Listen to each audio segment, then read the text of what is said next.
name is Shivali and I'm back with my another video. So today we are going to start with the economics series. आज हम economics series शुरू करने वाले हैं class 12th की. So सबसे पहले देख लेते हैं कि क्लास 12th में आपकी कौन कौन सी बुक्स हैं. So सबसे पहले जो हमारी बुक्स हैं वो हैं Indian economy and macro economics.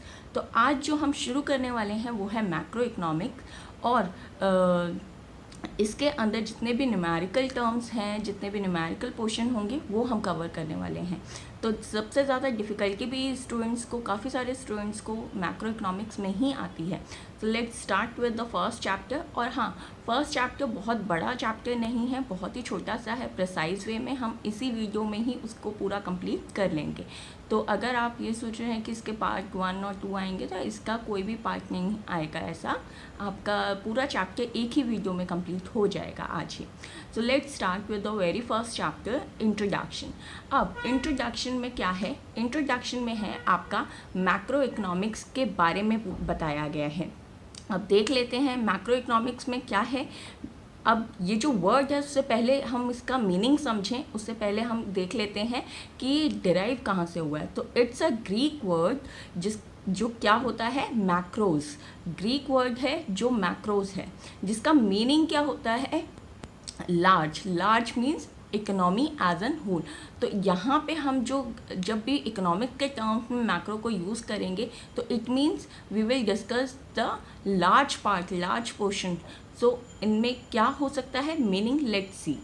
So meaning कहता है macro economics is defined as that branch of economic issues, economic problems at the level of an economy as a whole.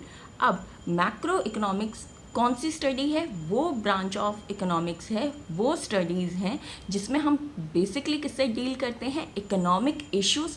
जो भी इकोनॉमी के अंदर इश्यूज़ चल रहे हैं करेंटली, और इकोनॉमिक प्रॉब्लम्स हैं जो हमने क्लास 11th में इकोनॉमिक प्रॉब्लम्स ऑलरेडी पढ़ी हुई हैं, उसी के बारे में यहाँ पे बात कर रहा है, रिसोर्सेज एलोकेशन को लेके. तो वो जो भी डिसीजंस हैं उससे रिलेटेड, और जो भी उसके अंदर चेंजेस होते हैं, जो भी उसके अंदर पॉजिटिव या नेगेटिव हम चीज़ें कर सकते हैं, वो सब किस में आती है, मैक्रो इकोनॉमिक्स. सो मैक्रो इकोनॉमिक्स की डेफिनेशन बहुत ही सिंपल है कि it is a branch of economic issues and economic problem at the level of economy as a whole.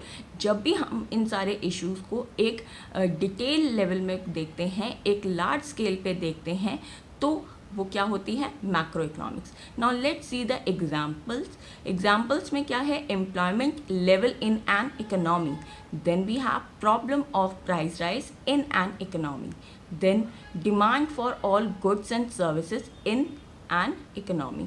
अगर हम इन तीनों एग्जाम्पल में देखें तो क्या चीज़ कॉमन है जो हाईलाइट होकर आ रही है, इन एन इकोनॉमी. तो इन एन इकोनॉमी का मतलब कि जो भी चीज़ हम डिस्कस करेंगे, चाहे वो एम्प्लॉयमेंट लेवल हो, चाहे वो प्रॉब्लम प्राइस राइज की ही क्यों ना हो, चाहे डिमांड हो गुड्स एंड सर्विसेज की. अब यहाँ पे हम इंडिविजुअल फर्म के लेवल पे नहीं देखते, हम ओवरऑल कंट्री के लेवल पे देखेंगे या पूरी इकोनॉमी के लेवल पे देखेंगे. क्लियर है? सो आई होप आपको जो इसका मीनिंग है वो बिल्कुल ही क्लियर हो चुका होगा कि मैक्रो इकोनॉमिक्स एक्चुअल में है क्या, एंड इसके एग्जाम्पल्स आपको और ज़्यादा क्लियर हो गया होगा कि इसके अंदर हम चीज़ें क्या करते हैं. अब नेक्स्ट जो आ जाते हैं हम, जो नेक्स्ट चीज़ है हमारी, मैक्रो एंड माइक्रो इकोनॉमिक्स में डिफरेंस. अब मैक्रो इकोनॉमिक्स का हमें मीनिंग समझ में आ गया. जब भी हम economy as a whole study करते हैं, पूरी कंप्लीटली डिटेल स्टडी करते हैं किसी भी इकोनॉमी की, तो वो मैक्रो इकोनॉमिक होती है. वेयर एज माइक्रो इकोनॉमिक्स में क्या होता है, जब हम किसी इंडिविजुअल के बारे में स्टडी करते हैं, demand, supply, consumer behaviour, producers behaviour, तो ये सब क्या है, ये इंडिविजुअल का हम स्टडी कर रहे थे. अगर आपने क्लास 11th में भी पढ़ा है तो आपने देखा होगा कि माइक्रो इकोनॉमिक्स में हम बहुत ही इंडिविजुअल एस्पेक्ट्स को देखते थे. Clear? Now let's move to the difference. अब हम इसे डिटेल में देख लेते हैं कि डिफरेंसेस एक्चुअल में क्या क्या है मैक्रो एंड माइक्रो इकोनॉमिक्स में. Now first one, analysis the economy as a whole. अब मैक्रो इकोनॉमिक्स क्या करती है, कंप्लीट डिटेल्ड स्टडी करती है किसी भी इकोनॉमी की. वेयर एज माइक्रो क्या होती है, analysis individual components of the economy, individual aspect को स्टडी करती है. Clear? Then we have macro economics में हम क्या करते हैं, एग्रीगेट इकोनॉमिक बिहेवियर। अब हम यहाँ इंडिविजुअल का बिहेवियर एनालाइज नहीं करते, हम एग्रीगेट की स्टडी करते हैं। वेयरएज आप माइक्रो इकोनॉमिक्स में क्या करते हो, economic behaviour of individual unit. Clear. तो यहाँ पे ये पॉइंट हाईलाइट भी किया हुआ है कि हम किसकी स्टडी कर रहे हैं, इंडिविजुअल यूनिट की। अगर हम देखें तो एक पर्टिकुलर गुड्स की बात कर सकते हैं, एक पर्टिकुलर मार्केट की बात कर सकते हैं, एक पर्टिकुलर फर्म की बात कर सकते हैं। Clear. Then we have the third one, it deals with entire economy and most of society.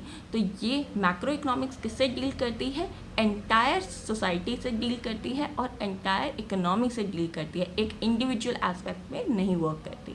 Whereas जो आपका माइक्रो इकोनॉमिक्स है वो क्या होता है, डिसीजन मेकिंग होती है ऑफ अ सर्टेन फर्म और अ सर्टेन हाउस होल्ड। अब यहाँ हाउस होल्ड किसको कह रहे हैं, कंज्यूमर्स को कह रहे हैं। अब ये डिटेल में हाउस होल्ड जो भी इकोनॉमिक टर्म है डिटेल में जितनी भी आ रही हैं वो आप फर्दर चैप्टर्स में पढ़ेंगे ही आगे। Then we have the examples. जो मैक्रो इकोनॉमिक्स होती है वहाँ पे एग्रीगेट वेरिएबल्स कैसे कैसे होते हैं, ग्रॉस डोमेस्टिक प्रोडक्ट होता है, नेशनल इनकम होता है, आपका एग्रीगेट डिमांड, एग्रीगेट सप्लाई। तो ये सारी चीज़ें जो भी हम लार्ज स्केल पे स्टडी कर सकते हैं चीज़ें, वो सारी किस में आ जाती हैं, मैक्रो इकोनॉमिक्स में। एंड माइक्रो इकोनॉमिक्स में कौन कौन सी चीज़ें आती हैं, आपकी फर्म्स आउटपुट, आपका consumers income, qualities demanded and supply. तो ये सारी चीज़ें आपकी माइक्रो में आती हैं, जो भी इंडिविजुअल फर्म के लेवल पे देखा जाएगा या कंज्यूमर या हाउस होल्ड के लेवल पे देखा जाएगा। क्लियर। तो आई होप आपको माइक्रो एंड मैक्रो का डिफरेंस बहुत ही इजीली क्लियर हो गया होगा। जहाँ पर भी मैक्रो की बात होगी वहाँ पे हम क्या कर रहे हैं, इकोनॉमी को डिटेल में स्टडी कर रहे हैं, उसके सारे एस्पेक्ट्स को स्टडी कर रहे हैं। वेयर एज माइक्रो इकोनॉमिक्स में हम क्या कर रहे हैं, सिर्फ एक इंडिविजुअल का ही एस्पेक्ट हम स्टडी करते हैं। क्लियर।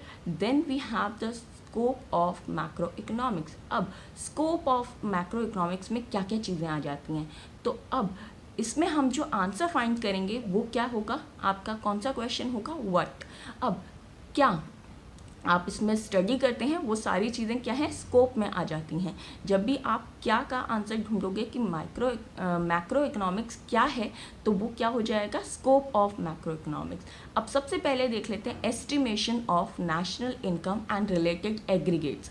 अब इसके अंदर क्या है, एस्टिमेशन हम डिटरमाइन करेंगे किसको, नेशनल इनकम और एग्रीगेट जितनी भी आपकी डिमांड है, सप्लाई है, तो उन सब को हम स्टडी करते हैं। अब ये कैसे करते हैं ये आगे आपको फर्दर जैसे जैसे बेटा आप हमारा सिलेबस प्रोग्रेस करता जाएगा, हम आगे पढ़ते जाएंगे, आपको ये कंसेप्ट और ज़्यादा अच्छे से क्लियर होंगे, क्योंकि इनसे रिलेटेड कम्प्लीटली आगे फर्दर हमारे डिटेल्ड चैप्टर्स हैं।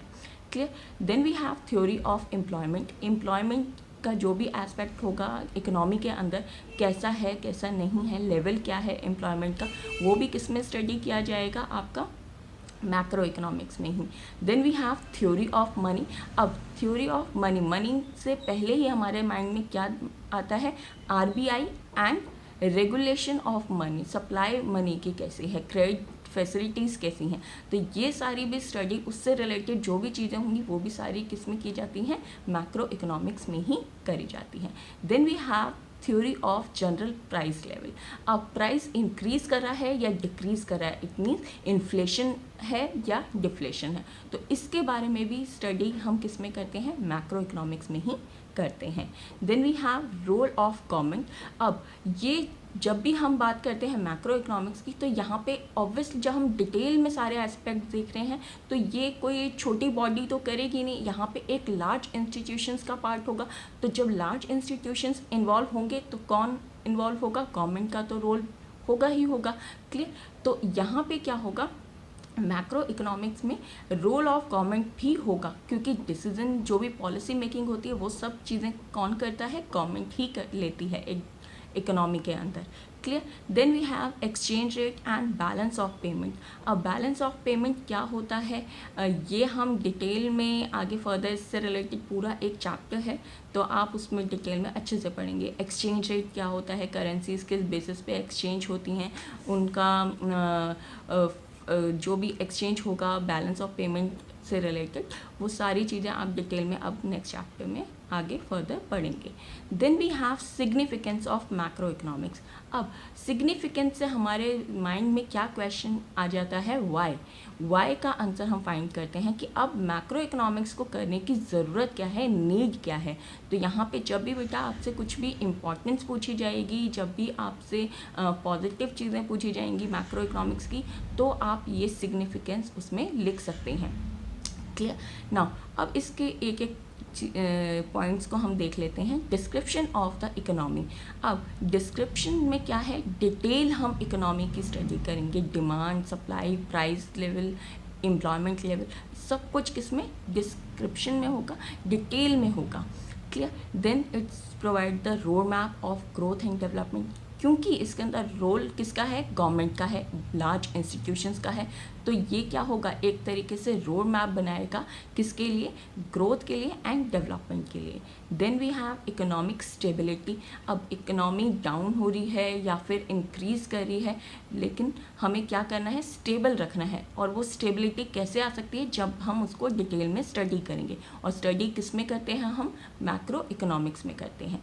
Then we have balance of payment. अब यहाँ पे भी स्टेटस क्या है, इंपोर्ट का क्या है, एक्सपोर्ट का क्या है, किस हिसाब से किस रेशो में शेयर हो रहा है, तो ये सारी भी डिटेल जो भी है हम इकोनॉमी में ही पढ़ेंगे। कौन सी इकोनॉमी में, मैक्रो इकोनॉमिक में।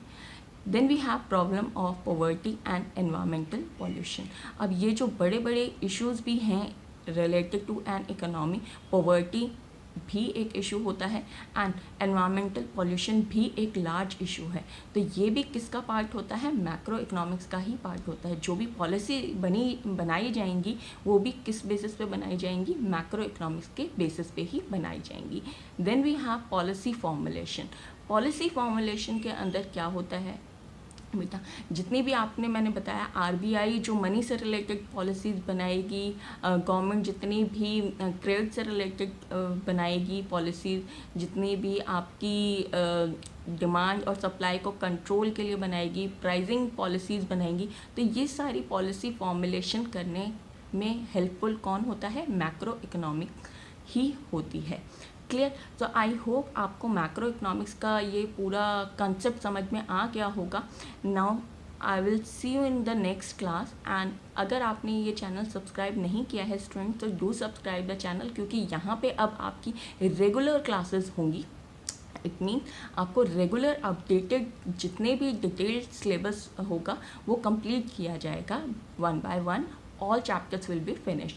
तो अगर आपने सब्सक्राइब नहीं किया है तो डू सब्सक्राइब द चैनल, ताकि आपको जितनी भी अपडेट हो वो सब मिलती रहे। एंड आपका जो बेसिकली जो मेन एजेंडा है इस चैनल पे आने का, स्कोर गुड मार्क्स, तो वो भी फुलफिल हो सके। तो I will see you in my next video. Thank you so